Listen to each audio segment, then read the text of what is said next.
I understand may efforts po to locate him at nandun na po tayo ngayon sa estado po na the CIDG is conducting manhunt investigation to locate the whereabouts po ni Jeremy Kausapin because it is very vital po na ma-locate po at mapasailalim po sa custody natin itong si Jeremy Kausapin dahil hindi lang isang beses na mention ang pangalan niya during the Quadcom committee at maaaring merong siyang mga alam na information that would substantiate yung claim po nila Santi Mendoza at Nelson Mariano na sinasabing mismong itong si Jeremy Kausapin alias Tox ang nagbibigay at nag-feed sa kanila ng information. And in fact, it was Jeremy Kausapin who allegedly gave the 300,000 as a payment doon sa ginawang pagpatay kay Barayuga. So definitely, priority po ng CIDG na makuha po itong si Sergeant Kausapin po. And we will like to take this opportunity to appeal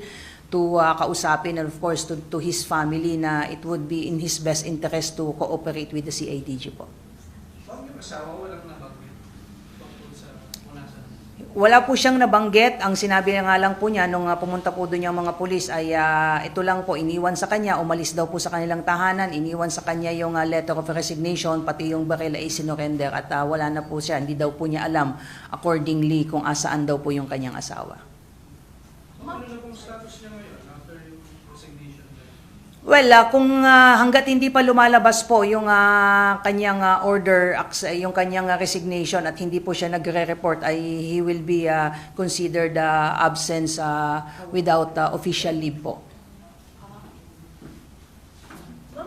Sorry, ma'am, can you explain lang, ma'am? Pag ba aarestuhin ba siya? May warrant ba siya? Wala pong warrant. Definitely ang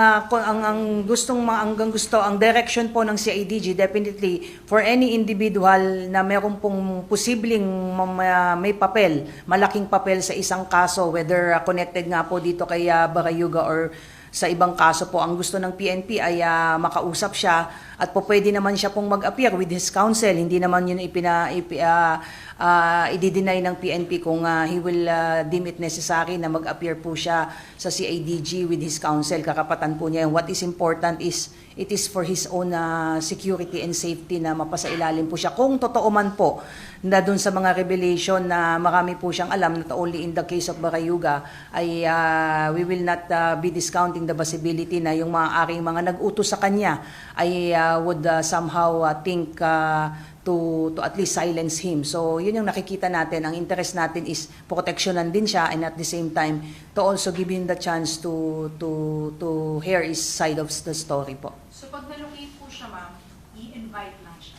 Yes po ma'am, kasi wala pa naman pong warrant of arrest. Definitely po, wala po. So yung hindi po siya aarestuhin until such time na warrant of arrest, sa ngayon po ay nandun pa po tayo sa imbitahan po siya ng CIDG. I'm not sure po kung kasama po siya doon sa na-issuehan po ng subpena po. Kanina po, ang sabi po ni Colonel Poklay po ay may mga nilabas na po silang subpena but I'm not sure kung sino-sino pong mga individual yung pinadalhan po ng subpena.